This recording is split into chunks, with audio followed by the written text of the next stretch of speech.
Y la realidad es que uno, lo que ha ido juntando en el tiempo, yo comentaba recién, ahí aparece un tal Diego Bruno, son algunas experiencias donde uno nunca tiene la última palabra en nada de esto, pero creo que hemos ido haciendo algunos trabajos con el mismo sector, y la idea mía tal vez es compartir un poquito alguna de esas experiencias. Cuando hablábamos con Elvio, a ver, no avanza la pantalla ahora. A ver ahora.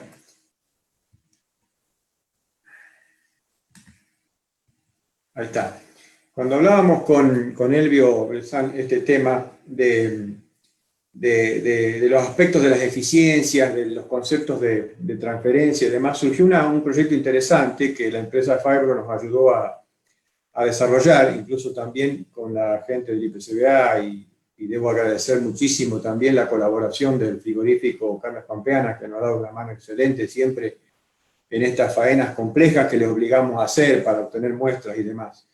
Ocurrió allí la oportunidad de empezar a pensar en esto de los óptimos de faena y de la terminología o el concepto de transferencia a carcasa. O sea, transferencia significa de la energía que el animal consume, aquella que va a carcasa, ¿no es cierto?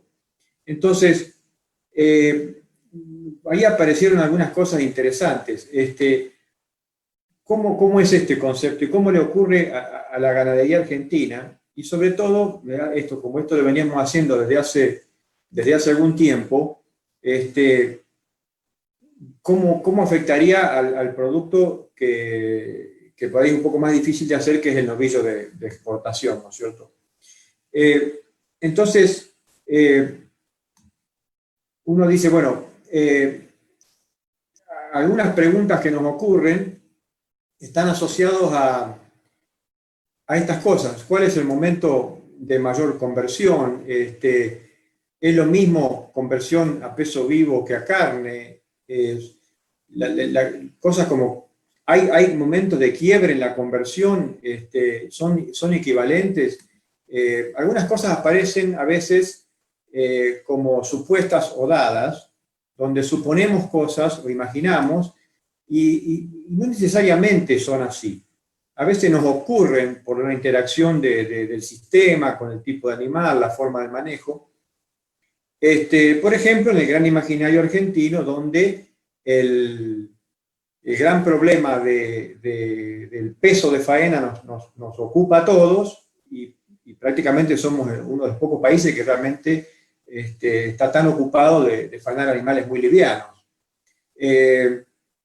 Y en este concepto de transferencia, bueno, uno piensa cómo afecta a los distintos sistemas el concepto de cuánta energía va realmente efectivamente a la red y cuánto se nos va, tanto en mantenimiento o en las otras estructuras que tienen menos valor o prácticamente no tienen valor, como puede ser los engrasamientos internos y algunas otras cuestiones. También nos preguntábamos, bueno, ¿quién controla la transferencia? ¿Es el consumo? ¿Es el peso? ¿Es la duración del engorde? En ese sentido, los novillos livianos son más eficientes que los pesados. ¿Qué es pesado para nosotros? Nosotros a veces hablamos de un animal de 500 kilos y nos parece pesado. En otras partes del mundo está del lado del animal liviano, ese tipo de peso vivo, ¿no es cierto? Entonces hay que poner un poco a veces las cosas en términos relativos y empezar por algunas puntas. Lo interesante de los conceptos de transferencia es que cuando uno mira, por ejemplo, acá la línea roja que yo estoy mostrando, y piensa que ese es el índice de conversión de animales, ¿no es cierto? En la medida en que uno tiene animales que pesan más, el índice empeora, o sea, la cantidad de alimento por aumento de peso, por kilo de aumento de peso es mayor. O sea, evidentemente en animales más pesados o que están más tiempo en el corral, o ambas cosas, decimos a empeorar las conversiones. Es un concepto común, todos lo sabemos, ¿no es cierto? Lo mismo pasa cuando miramos el mismo tema desde el punto de vista de la res. Ahora, si miramos un poquito la forma de esas curvas, veríamos, por ejemplo, cosas como que la conversión, o sea, la transferencia de consumo, no transferencia, sino la conversión del consumo a res, a carcasa, puede ser incluso más estable y tiene picos un poco más retrasados en la desmejora, en la cantidad de alimentos por unidad de res, que cuando lo miramos en peso vivo. Eso empiezan a ser hallazgos interesantes, donde todavía hay cuestiones de eficiencia que uno ya las deja de ver en el peso, pero están ocurriendo a nivel de carcasa. Y probablemente tenga que ver con este concepto de transferencia a carcasa. También vamos a ver nosotros frecuentemente que, claro, cuanto más pesado es el animal y más tiempo está en el corral, también es cierto que la grasa o el engrasamiento de cobertura tiende a crecer. Ahora, ¿cuánto de insensible o sensible es ese proceso de crecimiento? O sea, también estamos advirtiendo que, dependiendo un poco de los sistemas, hay bastante variabilidad. O sea, podemos estar generando en muchos casos animales muy pesados cuyo engrasamiento de cobertura no es excesivamente intolerable. O sea, podemos ver muy buenas relaciones aún en animales pesados de músculo, grasa o grasa, cobertura y musculatura. Y lo mismo ocurre con el concepto de grasa intramuscular. La grasa intramuscular es bastante lineal, parece arrastrado por la grasa de cobertura, pero en realidad es bastante independiente y puede empezar muy temprano, incluso con señales muy tempranas desde la cría. Y ese es otro concepto que a veces no tenemos del todo claro y queremos hacer para un determinado mercado grasa intramuscular en los últimos 2 meses del engorde y no ocurre. La Argentina no se caracteriza por tener carnes de un alto contenido intramuscular. Nos cuesta hacer generar ese atributo sin desmadrar el tema de la cantidad de días o el espesor de grasa. Y una de las problemáticas que frecuentemente encontramos es que las eficiencias estos índices de conversión, sobre todo en etapas muy tempranas, o sea, en animales livianos, o en etapas muy cortas del engorde, los primeros 60 días o 90 días, no son índices buenos. O sea, vemos que tenemos una amplia variación allí, casuística, digamos, casos de producción, que tienen índices pobres de conversión en animales incluso muy livianos a la faena, de 380, de 350, de menos de 400 kilos. Entonces vemos esas curvas que no necesariamente mapean una curva ideal o una tendencia, como ya probablemente algunos de ustedes, mucho más prolijo en el manejo y en la comprensión del feedlot, tienen. Pero esa es una realidad. Y lo mismo si lo miramos desde el punto de vista de la carcasa, nos empieza a pasar lo mismo, que la conversión a carcasa en las primeras etapas no necesariamente responde a nuestras expectativas de un animal joven convirtiendo mejor. Allí hay montones de cosas que podemos hablar, mucho de eso tiene que ver con cómo se particiona la energía, la duración del mismo proceso de engorde y en este concepto de transferencia. Además, hay que analizar la curva de aumento de peso. O sea, si uno ve la casuística también, los casos, se encuentra que en las etapas tempranas y animales livianos también tienen problemas de aumento de peso. Muchos de nuestros animales de feedlot están en el kilo 100, kilo 200, kilo 300, kilo 200, no mueven de ese nivel de engorde.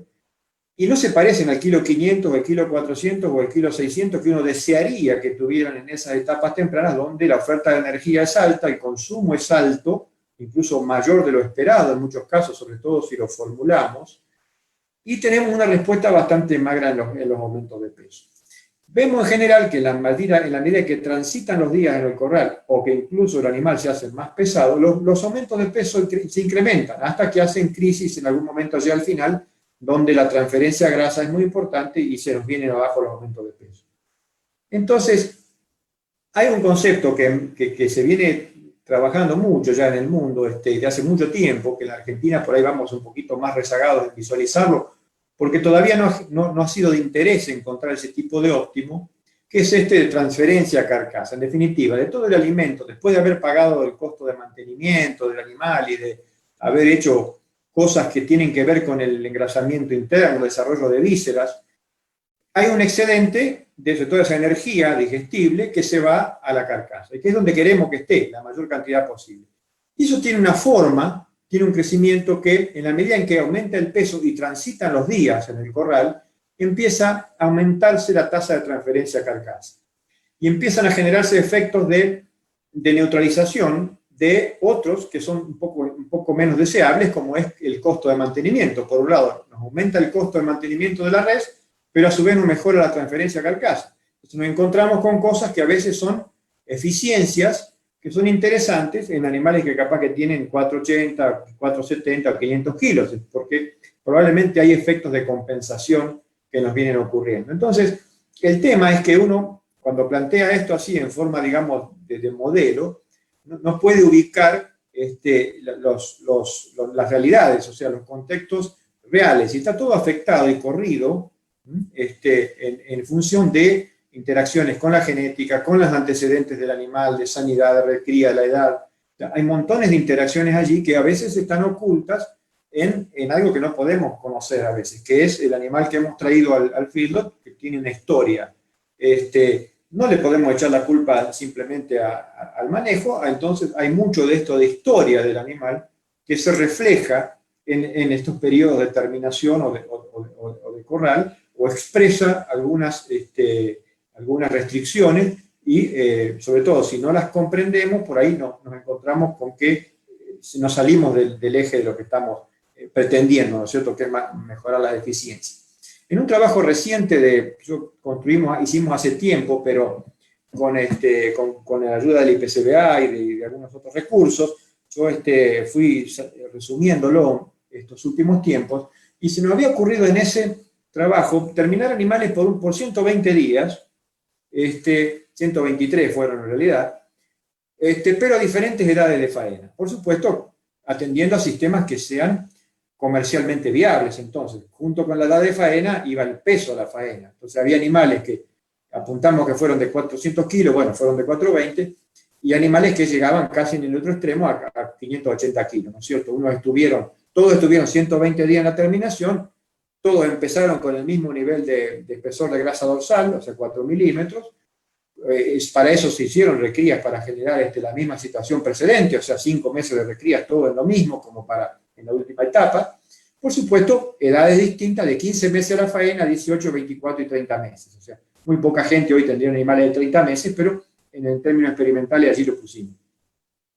Y observamos algunas cosas interesantes después de hacer esto durante 123 días. Vemos que, por más que estemos con animales de alta edad, más de 2 años, o hasta 30 meses, los espesores de grasa, si bien tienden a aumentar con la edad, prácticamente los define en los 120 días, o sea, lo que le pone la dimensión a ese espesor de engrosamiento es con cuánto empezaron y con cuánto terminaron. Estos empezaron todos iguales, y los de más edad estaban más sobre los 10 milímetros o 12 milímetros, y los de menos edad entre los 9 y los 8. Ahora, resulta interesante, sin embargo, que si nos miramos aquí, estos espesores hasta 10 milímetros son interesantes en animales que llegan a 2 años a la faena y con más de 500 kilos, cuando en el otro extremo tenemos animales 100 kilos más livianos siendo terminados. O sea, un dato de que el animal, la genética nuestra, más o menos bien administrada, esto es animal Angus, digamos, de tipo comercial nada más, tiene mucha flexibilidad para acomodar las expectativas de engrasamiento sin exagerar, estando dentro de 120 días en ese caso. Por supuesto, acá las áreas de bífera incrementaron con la edad, lógicamente, por el desarrollo propio del animal. Y lo que interesa también es ver, por ejemplo, la resistencia al corte de esa carne. Animales de 530 kilos versus de 400 kilos, 420, una resistencia al corte muy parecida. La carne sin madurar, o sea, a los 3 días, congelada a los 3 días de cosechada, o sea, a los 2 días y medio, digamos. Sí, ya un poquito más dura en animales de 30 meses, una edad de 30 meses a la faena, donde se nos separa del resto. Pero fijémonos aquí que animales de 500 kilos o más tenían la misma fuerza de corte, la misma dureza de corte en el músculo que los más jovencitos, ¿no es cierto? La grasa intramuscular, por supuesto, en los animales de 15 meses, si bien están 120 días igual que los otros en el corral de terminación, es un poco inferior porque lógicamente el animal muy joven tiende un poquito más al magro, y aunque le metamos energía y sea un animal de eficiente conversión, justamente deficiente porque está haciendo un poquito más de músculo y retrasando el engrasamiento. Pero ya, una cosa interesante, ya 5% intramuscular en animales de 18 o 24 meses es interesante, y empujarlos hasta los 30 meses no tenía demasiado sentido en lo que es querer aumentar la grasa intramuscular. Este es un dato interesante porque a veces uno tiene expectativa que con la edad simplemente va luego a disparar el proceso de engrasamiento de terminación con más intramuscular, y no es así si el periodo es fijo de 120 días como está acá. Del punto de vista de la producción de ese grupo, Miremos, por ejemplo, qué pasó con el consumo, 2,6%, 2,5%, 2,4%, 2,3%. O sea, el consumo decrece en términos relativos al peso en la medida que el animal es más pesado. O sea, lógicamente, animales de 4,20 y 2,58 tendrán un peso intermedio de 300 y algo de kilos, y estos de 400 kilos al inicio del engorde y 580 al final tienen un peso de 100 kilos más pesado, ¿no es cierto? O sea, en términos relativos, el consumo tiende a decrecer, y fijémonos cómo es bastante constante de 9 a 11, sin mayor diferencia en estas dos últimas edades a faena, y muy parecido entre las dos primeras. Lo que interesa acá ver algún datito, por ejemplo, que es de conversión. Fíjense, 6,8, 6,9, 7,4, muy similares, o un poquito más hacia el animal de más de 500 kilos y de 2 años, pero no demasiado lejos de lo que hubiera sido un animal de 4,70 y 18 meses, y a su vez no muy lejos del de 15 meses y 400 kilos. O sea, si nosotros administramos, gestionamos más o menos bien la alimentación, y acá no hay mucha magia, simplemente dar de comer un poco de forma prolija, con un ingreso adecuado al corral, digamos, animales no demasiado desordenados ni desafiados desde el punto de vista del estrés, el animal puede expresar buenas conversiones aunque tenga pesos altos. Ya se empeora un poquito cuando el animal ya se arrima a los 600 kilos. Interesa también ver el dato de rendimiento carnicero, de rendimiento al gancho. Estos son datos que, por supuesto, como esperaríamos, mejoran con el animal más pesado. Y si miramos la conversión a res, a peso de res o a peso de carcasa, lo que yo decía al principio empieza a ocurrir. O sea, los números son muy parecidos hasta que nos pasamos de los 2 años y de los 550 kilos, o sea, o de los 530 kilos. Y esta información se viene repitiendo en muchos casos. O sea, yo no puedo argumentar que simplemente para tener buenas conversiones tengo que tener faenas de animales de menos de 400 kilos. Con esta evidencia yo no puedo decir eso. No puedo decir que los puntos óptimos de faena están a los 15 meses de edad o a los 18. No lo puedo decir, porque tengo un animal que está siendo muy plástico, y es un poco un atributo de la ganadería argentina si lo podemos explotar. Con el trabajo específico que se hizo con la gente de Fagro, ahí trabajó mucha gente. Yo debo agradecer a muchas personas por haberlo logrado. Fue un trabajo muy intenso porque se fue hasta las vísceras. Ahí Elvio fue un actor muy importante, hay que reconocérselo, y nuevamente mi agradecimiento al frigorífico que participó en esto. Y para nosotros fue un gran placer hacerlo, probablemente uno de los pocos trabajos en el país que va con un diseño tan grande a muestrar animales en forma secuencial. Y ahí lo que se hizo, a ver si yo lo puedo contar un poquito, es también, mirando el animal de exportación, dijimos, bueno, vamos a hacer encierres de animales de 300 kilos, 310 fueron estos, y encierres de animales pesados, muy pesados, de 400 kilos. O sea, un poco para poner un extremo de este lado, tal vez cosas que ninguno de nosotros haría en términos comerciales. Pero sí, probablemente el primero, animales que ingresan a un corral con 300 kilos, y después están en el corral durante 50 días, o 80 días, o 110, 120 días, o 140, 150 días. O sea, poquitos días, menos de 60, y muchos días, lo más parecido a 150. Miramos los pesos de inicio, fueron todos los mismos, 310 kilos, los pesos finales, 370, 430, 480, ya 500 kilos. En este otro lado, 480, o sea, el primer grupo que sale a los 50 días, sale ya con 480, porque entró con 415. O sea, es un grupo muy pesado, y aquellos que están 145 días salen con 600 kilos. Muy bien, ¿qué pasó con esos individuos? O sea, si miramos los espesores de grasa, ¿hubo un gran sobreengrasamiento al final? Incluso en los animales muy pesados, después de estar 150 días o 145 días. Bueno, sí, sería un poco excesivo para lo que uno desearía, pero ese engrasamiento, que lo querríamos asignar al peso inicial, probablemente no está tan asociado al peso. Fijémonos que con diferencia de 100 kilos de salida, 490 versus, o 500 kilos versus 600, acá hay 12,4 de espesor de grasa, y en la otra punta hay 13,7, o sea, hay 1 milímetro de diferencia, 1,5 milímetros.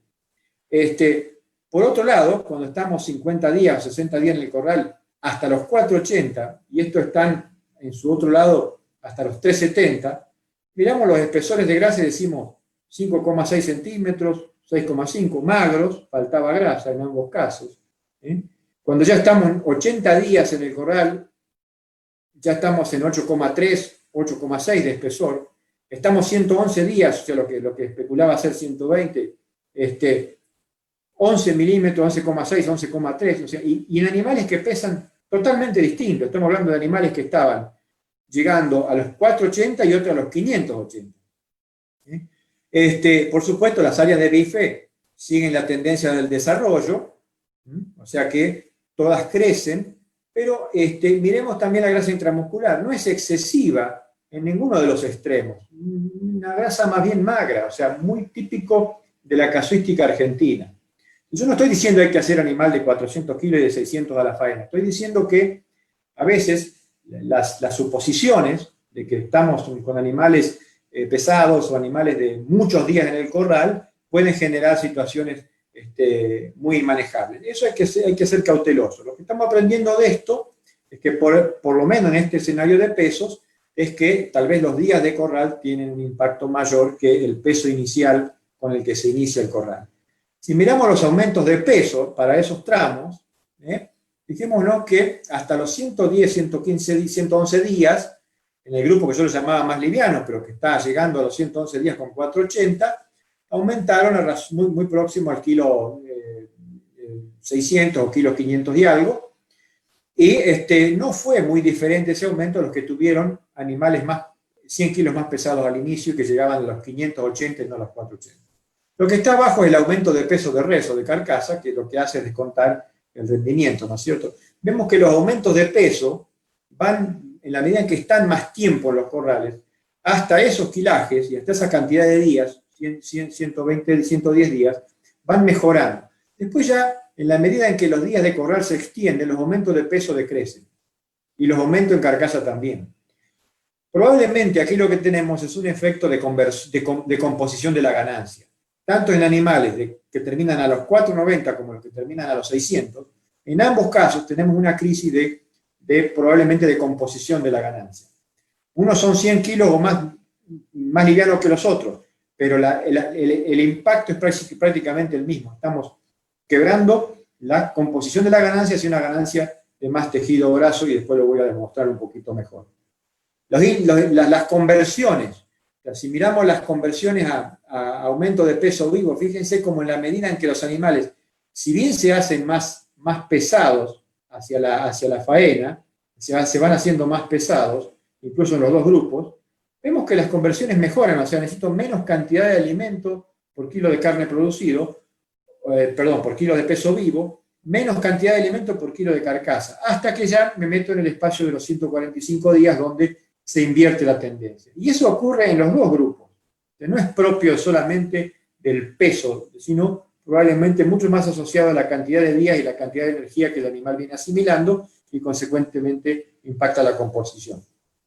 Si miramos los tramos de ganancia entre periodos, vemos incluso que el tramo de 54 días hasta los 80 días es en ambos grupos, de diferencia de 100 kilos de peso de inicio, vemos que en ambos grupos el aumento de peso maximiza entre los 50 y los 80 días, después empieza a decrecer, probablemente porque ya tenemos un efecto de composición de la ganancia. Ese efecto todavía no se ve muy significativo en el peso de carcasa, pero en ambos grupos, y ya se hace evidente al final.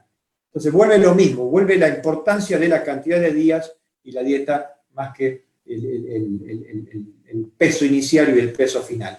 Y el concepto que surge de esto y que describe un poquito estas convergencias y estos efectos es este concepto de transmisión o de transferencia a carcasa, donde en la medida en que transcurren los días, si bien aumenta el peso del animal, lo que estamos viendo es que la transferencia a lo que es cosechable, que es la carcasa de la res, aumenta en proporción, y sobre todo cuando empezamos esto con animales más pesados.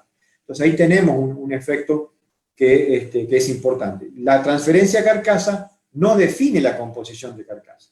Entonces sí podemos encontrarnos con que, acá se ve, por ejemplo, por tramo, ¿no es cierto?, donde el mayor impacto en transferencia a carcasa es sobre el final, pero también tenemos que ver cómo es esa composición.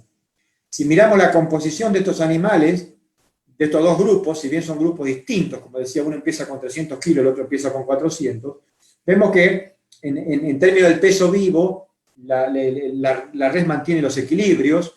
Los pesos, por supuesto, del cuarto pistola son mayores en los animales más pesados. Lo mismo ocurre con el tema del pecho, pero en términos de relación al peso son muy similares ambas carcasas. Los órganos pasa más o menos lo mismo. En términos relativos tienden a tener un poquito menos de peso relativo, de importancia relativa los órganos del animal más pesado. Eso va decreciendo en la medida que aumenta la cantidad de días y aumenta el tamaño de la carcasa. Yo quería llegar más rápido a esto que tiene que ver con, voy a correr un poquito aquí, que tiene que ver con el tema del engrasamiento de los últimos 145 días. Entonces me voy de los 110, 111, 120 y me instalo más sobre el último tramo, que es los 140, 150 días de estos engordes. Vemos que sí, ahí ya se han llenado los compartimentos generales, el desarrollo muscular es equilibrado, pero tenemos un engrasamiento, un incremento del asado y del engrasamiento del costillar muy importante. O sea, independientemente un poquito del peso final, sean animales de 500, de 600 kilos, de 480, de 580 kilos, el último tramo, el último mes, de 120 a 150 días, por hacerlo redondo, es en nuestro escenario, en nuestra genética británica, un periodo de mucho engrasamiento de compartimentos que no son tan deseables que engrasen.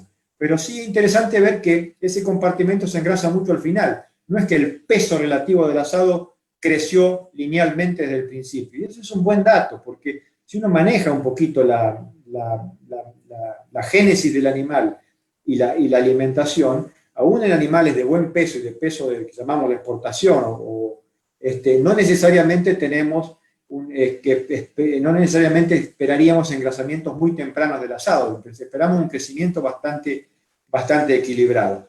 Pero sí, ya con más de 100, 120 días, ya estamos con una acumulación de grasa en ese compartimento. Y para terminar este comentario de este experimento, el tema bendito de la fuerza de corte o la terneza.